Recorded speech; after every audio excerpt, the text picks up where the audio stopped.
Welcome to Ratna Fan House Sparkling New Year Sale. December 31 முதல் ஜனவரி 4 வரை 5 நாட்களுக்கு மட்டுமே. Sparkling New Year Sale. Ratna fan house, Rajabadar street, T Nagar. தீபாவளினா பளிச்சுன்னு ஞாபகத்துக்கு வர்றது பட்டு, பட்டாசு, பலகாரம் நான் ஞாபகத்துக்கு வர்றது மந்த்ரா கடலை எண்ணெய். அபார ருசி, ஆரோக்கியமான உடல் நலம். தீபாவளி அன்னைக்கு மட்டும் இல்ல, என்னைக்குமே கிச்சன்ல இருக்க வேண்டியது மந்த்ரா கடலை எண்ணெய் தான்.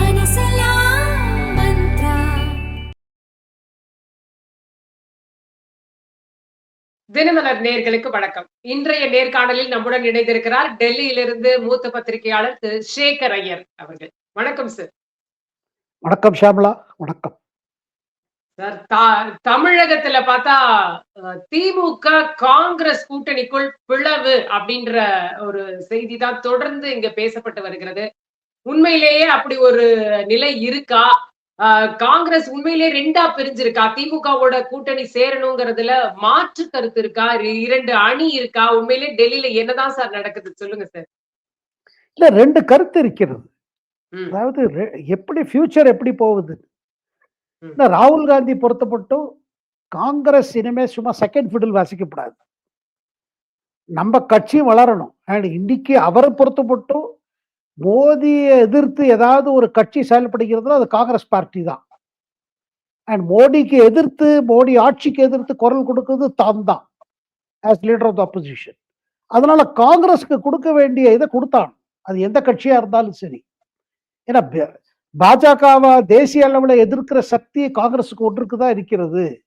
அதை அதை வெற்றி தோல்வி இது தனி விஷயம். ஆனா தேர்தல் பொறுத்த மட்டும் நமக்கு அவ்வளவு சக்சஸ் இல்லாட்டி கூட தேசிய அளவுல ஒரு எதிர்குரலாக, பாஜகவுக்கு எதிர்குரலாக பிரதமர் மோடி எதிர்க்க தான் இருப்பதாக, தன் கட்சி இருப்பதாக அவர் கருதுகிறார். ஆகையால் இந்த வருடம், போன வருடம் ஆரம்பத்திலேயே அவர் பல காங்கிரஸ் தலைவரிடம் சொன்னது என்னன்னா, எல்லா மாநிலங்களும் நம்ம வளரணும். நம்ம கூட்டணியில் இருக்கோமோ இல்லையோ அது ரெண்டாவது பட்சம். நம்ம பார்ட்டிக்கு ஒரு இம்பாக்ட் இருக்கணும். அங்க நம்மளை யாரும் டேக் ஃபார் கிராண்டட் கூடாது அப்படின்னு ஒரு கருத்து முதல்ல வச்சார். அது தொடர்ந்து பாருங்க, பல தோல்விகளுக்கு பிறகு மற்ற ரீஜனல் பார்ட்டிஸ், அதாவது அந்தந்த ரீஜன்ல மாநில அளவுல செயல்படுற கட்சிகள்லாம் காங்கிரஸுக்கு என்ன சரியா இல்லையே, மவுஸ் குறைஞ்சிருச்சு, இன்னும் ஒரு பார்கெனிங் போராது அப்படின்னு நினைக்கிறாங்க. ஸோ அதனால இந்த தடவை பாருங்க, தமிழ்நாட்டை பொறுத்த மட்டும் என்னன்னா ஒரு கருத்து வந்துட்டு இருக்குன்னா, கட்டாயமாக இந்த திமுக தலைமையில் இருக்கிற கூட்டணிக்கு ஒரு ஆன்டி இன்கம்பன்சி இருக்குது. ஆகையால் நமக்கு ஏதாவது ஒரு இது இருக்கணும். ஏன்னா இங்க பாருங்க, நம்ம கூட்டணியில தொடரணும்னா நம்மளும் இந்த கூட்டணிக்கு ஒரு ஆல் இண்டியா லெவல் ஒரு இம்பாக்ட் இங்க கொடுக்குறோம், தமிழ்நாட்டில் கொடுக்குறோம். காங்கிரஸ்க்கு ஒரு இது இருக்குது, இதை கொடுக்கணும்னு ஒரு கருத்து. இந்த கருத்துல என்ன எங்க வருது பாருங்க, அதுலதான் நீங்க பாக்குறீங்க, நீங்க சொல்ற மாதிரி ரெண்டு கருத்துக்கள்ல ஒரு கருத்து பார்த்தீங்கன்னா, இதுல ரிஸ்க் எடுக்க கூடாது, நம்ம கூட்டணியை ஏன்னா நமக்கு தேசிய அளவுல தேர்தல்ல நமக்கு ஒன்றும் பெருசா ஆக மாட்டேங்குது. இது தமிழ்நாட்டுல ஒரு கூட்டணி போயிட்டு இருக்கு, இதுல கூட்டணியில் எவ்வளவு சீட்டை கிடைக்கிறதோ அதை வச்சு மேனேஜ் பண்ணணும். அந்த கருத்துல பாத்தீங்கன்னா அதுல சிதம்பரம் உள்பட நம்ம தமிழ்நாடு காங்கிரஸ் தலைவர் பெருந்துகை, இவர்கள் நம்ம மல்லிகார்ஜுன் கர்கே கூட என்ன சொல்றாரு, ரொம்ப நம்ம இது பண்ணக்கூடாது. ஆனா இன்னொரு பக்கம் உங்களுக்கு யங் லீடர்ஸ் எல்லாம் என்ன சொல்றாங்க பாருங்க, என்ன நமக்கு கேட்ட சீட்டு கிடைக்கிறது இல்லை. போன தடவை நம்ம ஏதோ 17-18 ஜெயிச்சோம், கொடுத்த சீட்டை கம்மி. போன தடவை நல்ல இது இருந்தது. அண்ட் முன்னெல்லாம் டிஎம்கேக்கு மெஜாரிட்டி இல்லாத போது, அதாவது 2011 நாம தான் அவங்களுக்கு நிறைய சப்போர்ட் கொடுத்தோம். ஆனா அதுக்கு பதிலாக நம்மள ஆட்சியிலையும் சேர்த்துக்கல, நம்மள எம்எல்ஏ தொகுதியிலையும் பெரிய வேலை நடக்கல அப்படின்னு ஒரு புகார் ராகுல் காந்தியிடம் சொல்லியிருக்காங்க. அதை தவிர்த்து இப்ப தமிழ்நாட்டில் நிலவர ஒரு அரசியல் ஒரு திருப்பம், நம்ம தமிழக வெற்றி கட்சி வந்த பிறகு, விஜய் போற இடத்துல கிடைக்க இம்பாக்ட் பிறகு நமக்கு ஒரு தனி இது இருக்கு. We can be a king maker, we can be a game changer அப்படின்னு ராகுல் காந்தி கிட்ட சொல்லிட்டு இருக்காங்க. அதுல சொல்பவர்கள்ல பாத்தீங்கன்னா, தமிழ்நாட்டுல இருந்து பாத்தீங்கன்னா மாணிக்கம் தாக்கூர், அப்புறம் உங்களுக்கு அதை ஒரு விதமாக சொல்வது பிரவீன் சக்கரவர்த்தி, அப்புறம் டெல்லியில அது கேசி வேணுகோபால் போல தலைவர்கள் யாரு ராகுல் காந்திக்கு நெருங்கியவர், அவர்களும் சொல்றாங்க this is time for hard bargain.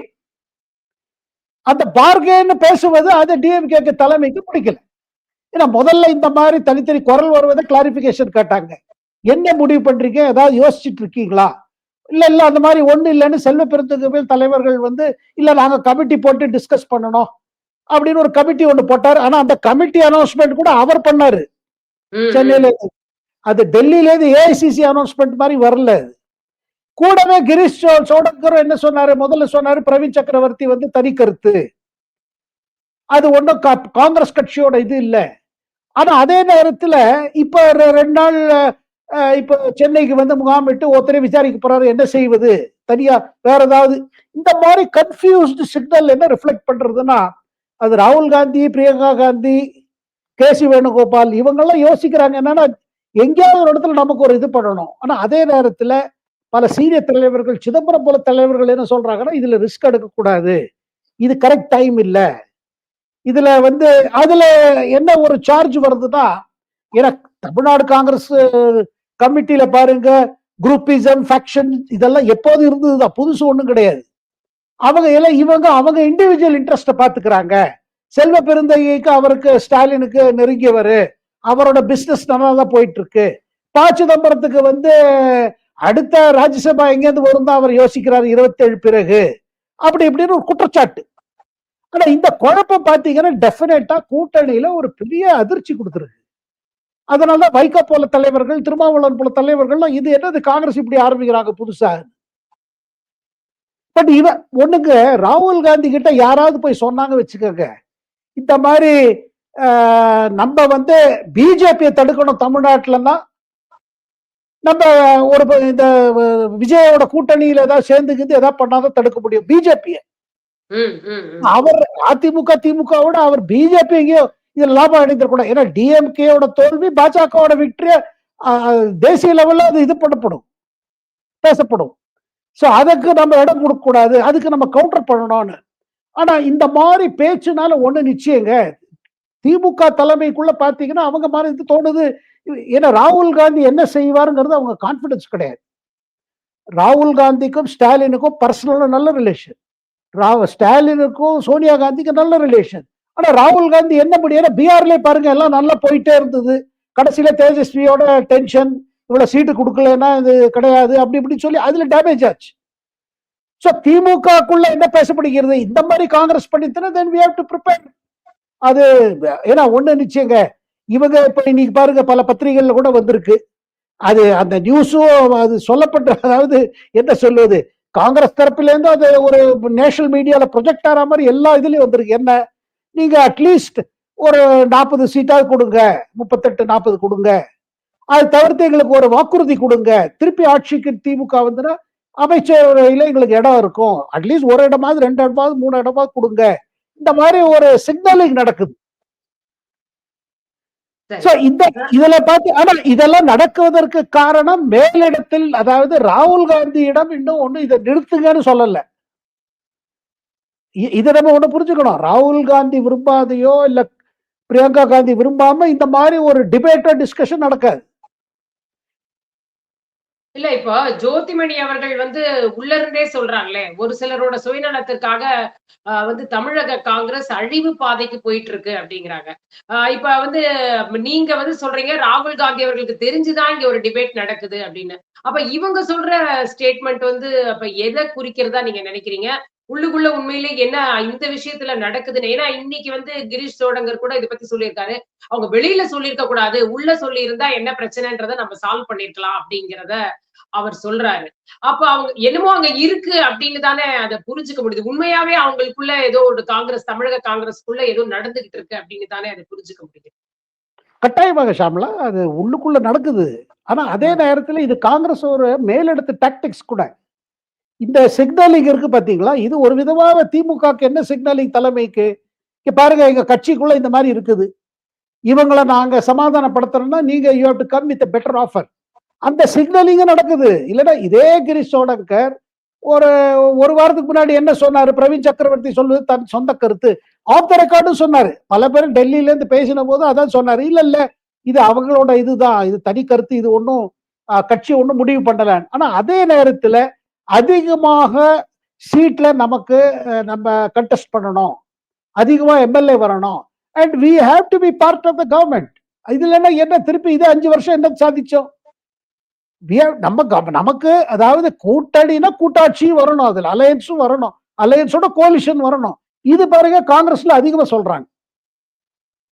Girish இதுல அவர்கள் இன்னும் கொஞ்ச நேரத்துக்கு முன்னாடி சொல்லியிருக்காரு. என்ன விஷயம்னாக்கா, கண்டிப்பா திமுகவோட தான் கூட்டணி, தாவேகா கூட்டணி அப்படிங்கறதெல்லாம் ஒரு வதந்தி அப்படிங்கிறாரு. ஒரு புறம் கருத்து கேட்கிறாங்க, இன்னொரு புறம் பாத்தீங்கன்னா வெளியில சொல்லும் பொழுது இல்ல திமுக தான். நாங்க பாருங்க ஒரு குழுவே அமைச்சு பேச்சுவார்த்தையே போயிட்டு இருக்கு. ஒரு 30 நாளே ஆயிடுச்சு பேச்சுவார்த்தை தொடங்கி. அவங்களும் குழு அமைச்ச உடனே நாங்க பேசுவோம் அப்படின்றதையும் சொல்றாங்க. ஆட்சியில பங்கு வேணும்னு கேக்குறாங்க. நிஜமாவே திமுக ஒரு குழம்பி தானே போகும். இதுல என்ன காங்கிரஸ் நம்ம கூட இருக்கா இல்லையான்றது அவங்க தெரிஞ்சுக்க தானே விரும்புவாங்க இல்லையா? இல்ல கட்டாயங்க. அவங்க தெரிஞ்சுக்க விரும்புறாங்க. இந்த கமிட்டி அதாவது இதுல என்னன்னா செல்வ பெருந்தகை போல தலைவர்கள், யார் பின்னாடி ப. சிதம்பரம் போல தலைவர்கள் இருக்காங்க. அவங்க சொல்லுவது என்னன்னா, இந்த வேண்டாம் இதை நம்ம தரப்புல இருந்து இங்க தமிழ்நாட்டு லெவல்ல இது பண்ணக்கூடாது. ஏன்னா செல்வ பெருந்தகையோட அப்ரோச் பாத்தீங்கன்னா அது பின்னாடி இருக்கிறது ப. சிதம்பரம். ஏன்னா அவர் அட்வைஸ் பண்றாரு, இந்த எக்ஸ்பெரிமெண்டே வேண்டாம், இதுல ரிஸ்க் இருக்குது, ஹை ரிஸ்க். ஏன்னா நமக்கு ஒன்றும் நம்ம பட் இன்னொரு பக்கம் பாத்தீங்கன்னா இப்போ மாணிக்கம் தாக்கூர் போல தலைவர்கள் இப்போ வைகோ பேசினாரு, இந்த காங்கிரஸ் இப்படி பண்றாங்கன்னு. திருமாவளவனும் முதல்ல ஆரம்பிச்சாரு, அதுக்கு மாணிக்கம் தாக்கூர் பதில் சொல்ல ஆரம்பிச்சிட்டாரு. எங்க காங்கிரஸ் உள்ள இதை பத்தி யாரும் பேச வேண்டாம், நாங்களுக்கு தெரியும். ஆனா ஒண்ணு நிச்சயம் ஷாமலா, இதுல என்ன தெரியுதுன்னா, மேலிடத்தில் வரல இந்த மேட்டர் எங்கேயோ ஒரு இடத்துல இந்த இதை நம்ம எக்ஸ்ப்ளோர் பண்ணணுங்கிறதுக்கு ஒரு இது இருக்குது, கட்டாயம் இருக்குது. ஒரு ஐடியா இருக்கு, பின்னாடி ஒரு ஸ்ட்ராட்டஜி இருக்கு, அதோட செயல்படுதுன்னு சொல்றீங்கன்னு புரிஞ்சுக்கிறேன். இல்ல ஸ்ட்ராட்டஜி தவிர்த்து அதாவது இது டிஎம்கேக்கு புரிஞ்சுக்கட்டும். நம்ம பாருங்க, ஏன்னா நமக்கு அதிகமா சீட்டு கொடுக்கல, ஏன்னா நம்ம தான் செகண்ட் பிக்கெஸ்ட் பார்ட்டி. டிஎம்கேக்கு பிறகு நம்ம தான் செகண்ட் பார்ட்டி. இப்ப செகண்ட் பார்ட்டிக்கு கூட ஆன வேண்டிய மரியாதை கொடுக்கட்டும், செகண்ட் பார்ட்டிக்கான இம்பார்ட்டன்ஸ் கொடுக்கட்டும். ஆனா திமுக தலைமை என்ன நினைக்குது, இவங்க ஜெயிக்கிறதே நம்ம இதுலதான். ஆனா கூடவே இப்ப செல்வப்பிரதை போல லீடர்ஸ் எல்லாம் ஒரு கருத்து வைக்கிறாங்க கட்சிக்குள்ள. இப்ப திமுக கூட்டணி இருந்தானா அந்த தொகுதியில போட்டியிட வேண்டிய செலவு, இப்ப காங்கிரஸ் மேலிடம் என்ன சொல்லுவதுன்னா, நீங்க எந்த இதா இருந்தாலும் நீங்க நிதி அங்கே திரட்டிக்கணும், நீங்க எங்களால பெருசா ஒண்ணும் தர முடியாது, எங்கள்கிட்ட அவ்வளவு ஃபண்ட்ஸ் கிடையாது. சோ அப்படி வரும்பொழுது ஒரு தொகுதியில இவங்க எவ்வளவு கேண்டிடேட் கேட்டாலும் அதுக்கு தகுந்த மாதிரி செலவுக்கு யார் கொடுப்பாங்க? இப்போ திமுக தலைமை கொடுக்கிற சீட் எடுத்துட்டீங்கன்னா திமுக தன் பட்ஜெட்ல இவங்களை கொண்டுலாம், சரி பொது தேர்தல் செலவுல இவங்களோட சேர்த்துக்கலாம். இவங்க அதிகமா சீட்டு கேட்டா அவங்க எப்படி அட்ஜஸ்ட் பண்ணுவாங்க? அதனால ஒரு சிக்கல் இருக்குது. ஆனா அந்த சிக்கல் பின்னாடி இதுவும் தோணுது பல காங்கிரஸ் தலைவர்கள் மத்தியில, என்ன இது என்ன விஜய் ஒண்ணு இல்ல சொல்லிட்டே போனா, ஆனா கூட்டம் வந்துட்டு தானே இருக்கு. கரூருக்கு பிறகு டவுன் நினைச்சாங்க, ஆனா அப்படி இல்லையே. இப்ப புதுச்சேரி போனாரு, இப்ப அடுத்தது இங்க மீட்டிங் போட்டாரு, இங்கெல்லாம் கூட்டம் நல்லா தானே வருது. சரி, ஆனா செல்வ பெருந்தகை அவர்கள் கூட திருச்சியில நடந்த அந்த சமத்துவ நடைப்பயணம், வைகோ தொடங்கிய சமத்துவ நடைப்பயணத்தை புறக்கணிச்சிட்டாரு. அவர் இது அவர் அந்த பிரபாகரனுடைய படத்தை அழைப்பிதழில் அச்சிட்டார் அப்படின்னு சொல்லிட்டு, இது கூட்டணிக்குள்ள பிளவை ஏற்படுத்தக்கூடிய முயற்சின்னு சொல்லிட்டு, அப்போ அவர் என்ன சிக்னல் கொடுக்கிறார்? ஏன்னா திமுக என்ன செய்தாலும் அதற்கு துணை போய் கொண்டிருந்தவர், அவங்களுக்கே ஆதரவு கொடுத்தவர், அடிமையாகவே மாறிவிட்டார் அப்படின்லாம் அவர் மேல பல விமர்சனங்கள் வைக்கப்பட்டது. இருந்தாலும் இந்த விஷயத்துல அவரோட எதிர்ப்பை தானே அவர் பதிவு செஞ்சிருக்கிறாரு.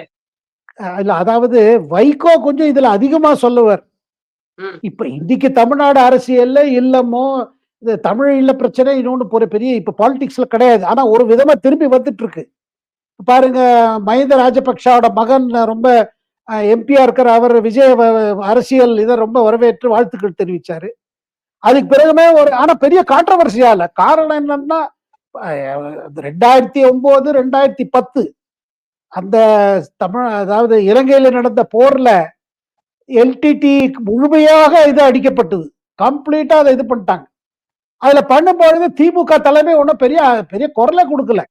அதை தவிர்த்து அது முடிந்த பிறகு 2010 ஒரு டெலிகேஷனா போச்சு ஸ்ரீலங்காக்கு.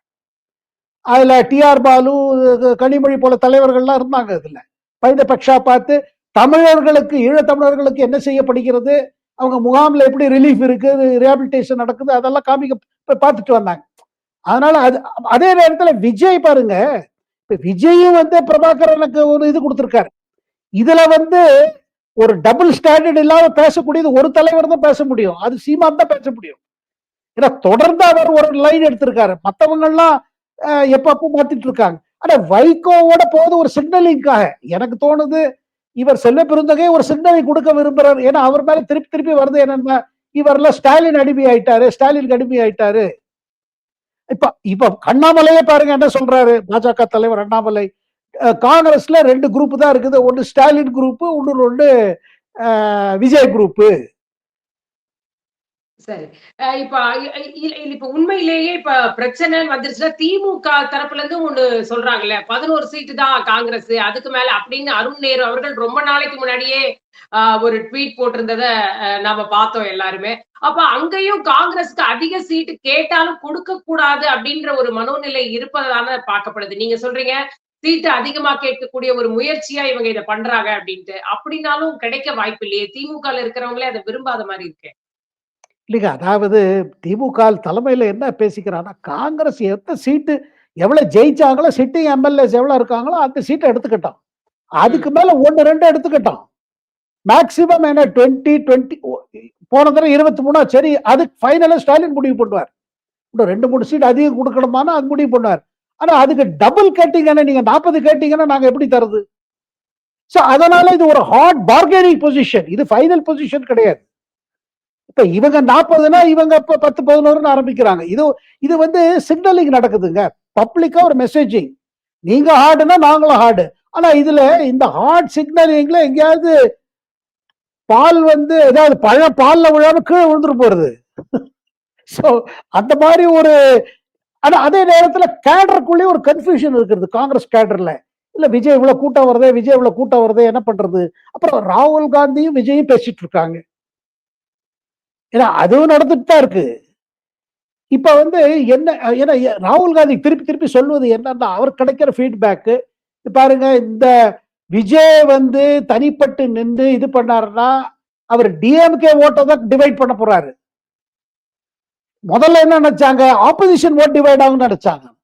ஆனா பெரும்பாலும் காங்கிரஸ் தலைவர் நடக்கிற இல்ல இட் வில் அஃபெக்ட் டிஎம்கே. அப்படி ஆச்சுன்னா நம்ம கூட்டணி எஃபெக்ட் ஆகும். அப்போ அதிமுக பாஜகவுக்கு சான்சஸ் அதிகமாயிடும். அதை நம்ம வரக்கூடாது. அதை விட்டானா அதிமுக ஆட்சியில் வந்தால் பிஜேபிக்கு லாபம். அந்த கருத்தை ராகுல் காந்தி கிட்ட திருப்பி திருப்பி அவர் காதல சொல்றாங்க. இத கூடவே கேசி வேணுகோபாலுக்கு ஒரு தனி இன்ட்ரெஸ்ட் இருக்கு. என்ன அவர் என்ன நினைக்கிறாரு, இந்த அலையன்ஸ் வந்ததுன்னா ஒரு கேரளால ஒரு புது ஸ்பார்க் வரும். ஆல்ரெடி அவங்க உள்ளாட்சி தேர்தல்ல காங்கிரஸ் தலைமையில் உள்ள யூடிஎஃப் நல்லா பெர்ஃபார்ம் பண்ணிருக்காங்க. ஆனா இன்னும் கொஞ்சம் உற்சாகம் கொடுக்கறதுக்கு பார்டர் டிஸ்ட்ரிக்ட்ஸ் எல்லாம் இருக்கு. விஜய்க்கு நல்ல செல்வாக்கு இருக்குது, அவருக்கு ஒரு ஃபேன் ஃபாலோயிங் இருக்குது கேரளாவில். அதையும் நம்ம டேப் பண்ணணும் அப்படின்னு கேசி வேணுகோபால் நினைக்கிறாரு. அண்ட் கேசி வேணுகோபால் கேரளத்துக்கு அடுத்த முதல்வர் ஆனங்கிற ஒரு ஒரு சொப்பனை பார்த்துட்டு தான் இருக்காரு. சரி. அதே நேரத்துல பிரவீன் சக்கரவர்த்தி மீது நடவடிக்கை வேண்டும் அப்படின்னு திமுக எம்பிக்களும் அதே நேரத்துல கூட்டணி கட்சி எம்பிக்களும் டெல்லியில வலியுறுத்துறதாவும் ஒரு செய்தி வருது. அது எந்த அளவுக்கு உண்மை அப்படின்னா நடவடிக்கை எடுப்பாங்களா? ஏன்னா அவரோட ஸ்டேட்மெண்ட்டுக்கு நம்ம தமிழகம் அதிக கடன் சுமையில இருக்கு உத்தரப்பிரதேசத்தை விட அப்படின்ற அவருடைய ஸ்டேட்மெண்ட்டுக்கு இங்க ஒரு பெரிய எதிர்ப்பு இருக்கு. இது எப்படி கையாளும், டெல்லியில இருந்து எப்படி இது கையாள்வார்கள்? கார்கே ஆகட்டும், ராகுல் காந்தி ஆகட்டும், இதை எப்படி கையாள்வாங்கன்னு நினைக்கிறேன். இல்ல இதுவரையில் பிரவீன் சக்கரவர்த்தியை கவுண்டர் பண்ணியிருக்கிறது 2 தலைவர்கள் தான். ஒண்ணு ப சிதம்பரமே கவுண்டர் பண்ணாரு, 2வது செல்வ பெருந்தகை முதல்ல பண்ணாரு. அதை தவிர்த்து வேற எந்த தலைவர்களும் இது பிரவீன் சக்கரவர்த்தி எதிர்த்து பேச மாட்டேங்கிறாங்க. பிரவீன் சக்கரவர்த்தி ராகுல் காந்திக்கு வண்டுபட்டவர். இந்த டேட்டா மேனேஜ்மெண்ட் பண்ணி இந்த ஓட் சோரி கேம்பெயின் இருந்தது பாருங்க, ஓட்டு திருட்டு கேம்பெயின். அதுல இவர் டேட்டா எல்லாம் கொடுத்து அவர் கம்ப்யூட்டர்ல போட்டு லேப்டாப்ல காமிச்சு பின்னாடி இவர் தான். ஆனா இந்த நேரத்துல அவருக்கு அங்கே சிக்னல் ஒண்ணு வரல, இதை நிறுத்துங்க. எங்கேயோ இடத்துல காங்கிரஸ் மேலிடம் அவரை அவர் மேல பிரேக் போடல மறந்து தெரியுது. நடவடிக்கைங்கிறது அடுத்த பாடு, அடுத்த செகண்ட் சாப்டர். ஃபர்ஸ்ட் சாப்டர் அவரை இது பண்ணலையே. அப்புறம் பிரவீன் சக்கரவர்த்தி போல தலைவர்கள் இந்த மாதிரி ஒரு ஆரம்பிச்சிருக்காருன்னா மேல சிக்னலிங் இல்லாம ஆரம்பிச்சிருக்க மாட்டார். இல்ல அவரே போறாரு, அவரே விஜயோட சேரப்படுறாரு, அவர் விஜய்க்கு அட்வைஸ் பண்றாரு, இப்படி பல தகவல்கள் வந்துட்டு இருக்கு. பட் அவர் ராகுல் காந்திக்கு கிட்டக்க இருக்கிறவர் தான். இப்ப கூட என்ன சொல்றாங்க, விஜய் பாருங்க, விஜய் ராகுல் காந்தி, பிரியங்கா காந்தி இவங்க கான்டாக்ட்ல இருக்காங்க. அவங்க நடுவுல நிறைய பேர் பேசிட்டு இருக்காங்க. அதை தவிர்த்துங்க விஜய் பின்னாடி இருக்கிற சில forces, anti BJP forces and Congress பின்னாடி இருக்கிற அதே போர்சஸ், அவங்க என்ன விரும்புவாங்க, திமுகக்கு ஜெயிக்கிற வாய்ப்பு கம்மியாயிட்டு வருதுன்னு தோணுச்சுன்னா இது ரெண்டு வந்தா நல்லா இருக்கும். ஏன்னா அதிமுக வரக்கூடாது, ஏன்னா அதிமுக வந்தா பாஜக வந்துடும். சரி, அப்படி ஒரு வாய்ப்பு இருக்கிறதா நீங்க நினைக்கிறீங்களா? ஒருவேளை நம்ம நம்ம வந்து கொஞ்சம் அட்வான்ஸாவே யோசிப்போம்னே வச்சுக்கலாம், ஒரு ஹைப்போதெட்டிக்கலா கூட வச்சுக்கலாம். வந்து காங்கிரஸும் போய் தாவேகாவும் சேர்ந்துடுறாங்க அப்படின்னா கண்டிப்பா அது வந்து திமுக கூட்டணிக்கு ஒரு பாதிப்பை ஏற்படுத்தும். இந்த சைடு கூட்டணிக்கு அது சரிவை ஏற்படுத்துமா? அப்படி ஒரு வாய்ப்பு இருக்கா? திமுக தானே வர்ற மாதிரியா தெரியும் இல்லையா? அப்ப திமுகவுக்கு தானே வாய்ப்பு அதிகமா இருக்க மாதிரி தெரியும். இல்லைங்க, திமுகக்கு இப்போதைக்கு என்ன சொல்றாங்க, திமுக எப்படியாவது கேப்சர் பண்ணிடுவாங்க. திமுக அவங்க எப்படியும் அவங்கள்ட்ட ஃபைனான்ஸ் இருக்குது, எல்லாம் இருக்குது, விமன் ஓட்டு நிறைய வரும். ஆனா புது அலையன்ஸ் வந்துருச்சு வச்சுக்கோங்களேன், அது கம்ப்ளீட்டா மூட மாத்திரும். கட்டாயமாக காங்கிரஸ் விஜய் அலையன்ஸ் வந்துச்சு வச்சிருக்க, அது அதிமுக பிஜேபி அலையன்ஸ் மேலே ஒரு ஷேடோ வரும். ஆனா ஒண்ணுங்க, இங்க பாருங்க, தேர்தல் முன்பாக இது இப்படி வந்துச்சுன்னா ஒரு அசம்பிளி எலெக்ஷன்ல பாருங்க ரிசல்ட் முழு மெஜாரிட்டி வரல வச்சுக்கோங்க டிஎம்கேக்கு, அப்ப எந்த விதமான தடை இருக்காது இதே கட்சிகளுக்கு மீண்டும் திமுகவை சப்போர்ட் பண்ணுவதற்கு. அவங்க இப்ப என்ன சொல்றாங்க, நம்மகிட்ட சீட் இருந்தா நம்ம ஃபியூச்சர் பாலிடிக்ஸ் பண்ண முடியும், இதான காங்கிரஸ் கருத்து. we have to be king makers. அப்ப கிங் மேக்கர் ஆனா நம்மள்ட்ட சீட் வேணும் இல்ல. பட் இப்ப கூட ஏற்றுக்கொள்ளக்கூடிய மனநிலையில இருக்காரா காங்கிரஸ்? பேசுறாரு, எல்லாம் பண்றாரு, இருந்தாலும் காங்கிரஸை சேர்த்து கொள்ளக்கூடிய மனநிலையில விஜய் இருக்கா? விஜய் கிட்ட இருந்து ஏதாவது ஒரு சிக்னல் கிடைச்சிருக்கா காங்கிரஸ்க்கு இதுவரை? இல்லைங்க, அவர் வந்து இப்போ பாத்தீங்கன்னா அவர் தன்னோட தன் தலைமையில ஏதாவது ஒரு கூட்டணினா அவர் தயாராவார் இல்ல.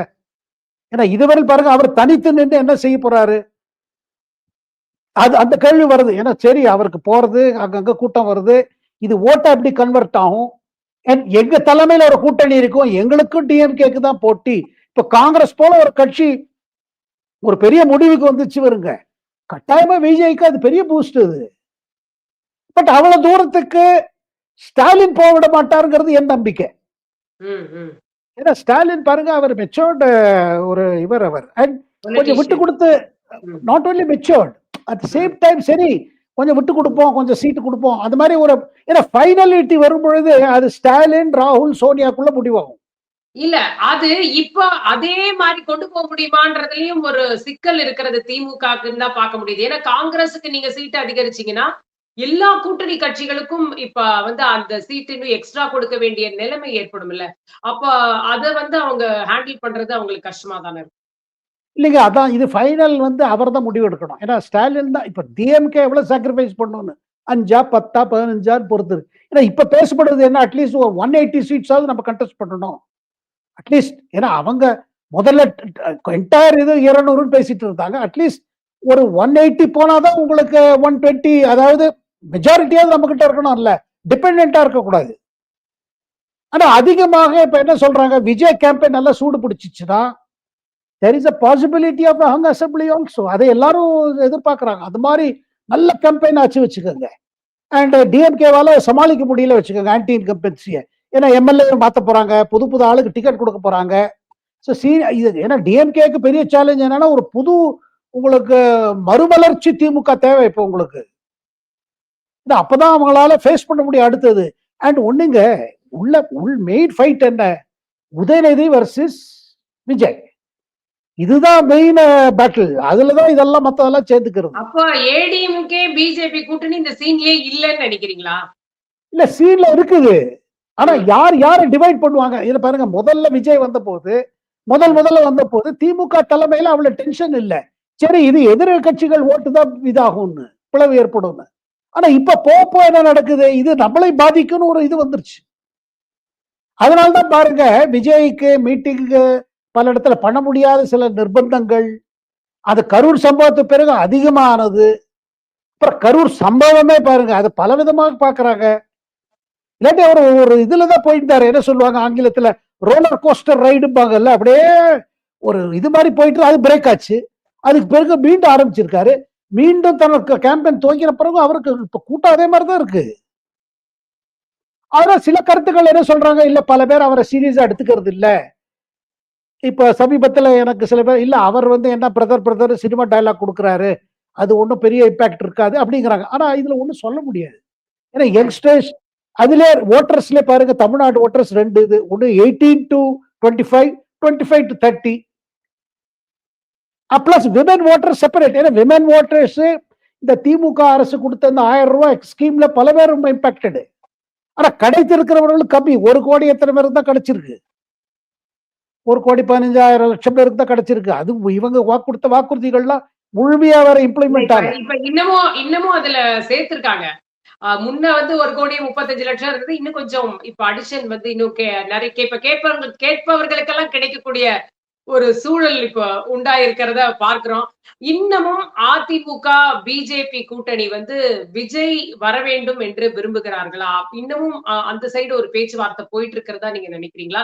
இல்ல க்ளோஸ் பண்ணிட்டாங்க, வேண்டாம் நம்மளே கண்டெஸ்ட் பண்ணுவோம்ன்ற முடிவுக்கு இல்லைங்க. அவர் அதாவது விஜயே வரணும் தான் இவங்க எதிர்பார்க்கிறாங்க. ஏன்னா விஜய் திருப்பி திருப்பி சொல்வது, நாங்க பாஜக என்னோட கொள்கை எதிரின்னு சொல்லிட்டே இருக்காரு. பட் அதே நேரத்தில் இப்ப அமித்ஷா என்ன நினைக்கிறாருன்னா, என்னவா இருந்தாலும் சரி, நம்ம we're with EPS, we're with ADMK. இதுல நம்ம இன்னும் விஜய் அவரே பாருங்க, விஜயும் இபிஎஸ் பேச்சுவார்த்தைகள் நடந்து அது ப்ராக்ரஸ் பண்ணதுனால தானே பாஜக அதிமுக அலையன்ஸே வந்துச்சு. அதுக்கு முன்னாடி இதெல்லாம் ஒரு எக்ஸ்ப்ளோரேஷன் ஆயிடுச்சு இல்ல. ஆனா எதில பாருங்க, இப்ப தை மாசம் பொங்கலுக்கு பிறகு கட்டாயமாக ஏதாவது ஒரு மேஜர் கட்சி முடிவு எடுத்து வச்சுக்க, பாக்கி எல்லாம் மாற ஆரம்பிச்சிடும். இல்ல எல்லாருமே தேர்தல் தேதி அறிவிக்கணும்னு வெயிட் பண்றாங்களோன்னு கூட தோணுது. இப்ப திமுக தரப்புல என்ன சொல்றாங்க, நாங்க அப்பதான் சீட் ஷேரிங்கான ஒரு குழுவையே அமைப்போம், தேர்தல் தேதி அறிவிச்ச பிறகு அப்ப பேசி நம்ம டிசைட் பண்ணிக்கலாம் தான் காங்கிரஸ் கிட்டயே அவங்க சொல்லியிருக்கிறதா தெரியுது. சோ அப்படி பார்க்கும்போது எல்லாருமே அந்த தேதிக்காக வெயிட் பண்றாங்களோ, கடைசி நேரம் வரைக்கும் இந்த ஈக்குவேஷன்ஸ் கிளாரிட்டி இல்லாமலே இப்ப தமிழ்நாடு ஆல்மோஸ்ட் தேர்தலை நோக்கி போயிடுமா அப்படின்ற ஒரு கேள்வியும் வருது இல்லையா? வருது. ஆனா பட் நம்ம தமிழ்நாட்டுல பாத்தீங்கன்னா இந்த மாதிரி பெரிய முடிவுகள், ஈவன் பேச்சுவார்த்தையை ஆரம்பிக்கிற முடிவு கூட பாத்தீங்கன்னா அது தை மாசத்துக்கு அப்புறம் தான் பண்ணுவாங்க. ஏன்னா நமக்கு ஒரு பாரம்பரியமா ஒரு நம்பிக்கை என்னன்னா, தை பிறந்தா வழி பிறக்கும், அதனால சரி let us wait for the better time. அது எப்போது பாருங்க, அந்த அரசியல்வாதிகள் அவர்கள் பிலீவர் நான் பிலீவர் அதெல்லாம் கிடையாதுங்க. தமிழ்நாட்டை பொறுத்தப்பட்டு தை மாசத்துக்கு அப்புறம் பண்ணலாம்பாங்க. அதனால இது இப்போதைக்கு அது ஒரு இப்ப இருக்கிற ஃபேஸ்ல பாத்தீங்கன்னா எக்ஸ்ப்ளோரேட்டிவா இருக்கு. இவங்க அவங்க மைண்ட புரிஞ்சுக்க பாக்குறாங்க, அவங்க இவன் மைண்ட புரிஞ்சு பாக்குறாங்க. ஆனா ஒண்ணு நிச்சயங்க, எதுக்கு எந்த இதுல நம்ம ஆரம்பிச்சோம் இந்த டிஸ்கஷன், காங்கிரஸ்குள்ள ரீதிங்கிங் இருக்கு, அது இல்லைன்னு சொல்ல முடியாது. சாத்தியம் இல்லைன்னு தானே நீங்க நினைக்கிறீங்க இல்லையா இந்த மொமெண்ட்ல?